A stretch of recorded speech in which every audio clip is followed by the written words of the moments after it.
Бауырлар, қалай ойлайсыңдар? Осындай комплекс бізде Қазақстанда не үшін жоқ? Мен өзім түсіне алмаймын. Бізде барлығы лайықты емеспіз ба біз дейтін осындай өмір сүруге.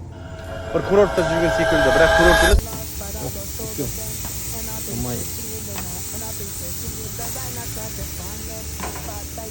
Жай ғана просто қала. Не қараңыздар. Қандай атмосфера, күннің өзі анда жарқыранып тұр. Қараңыздар.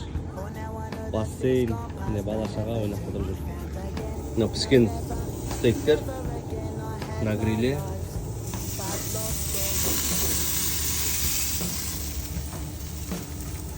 Керемет, Америка. Американы не қыласың, Қазақстанды дамытпайсың ба, Қазақстанда қалмайсың ба дейді.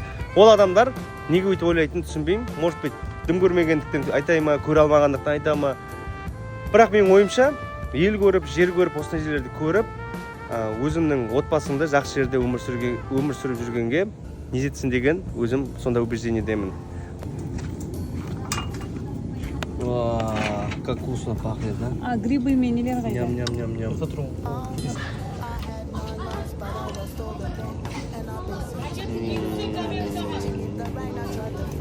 Бауырлар, сендер қалай ойлайсыңдар? Комментарий жазып кетіңіздер.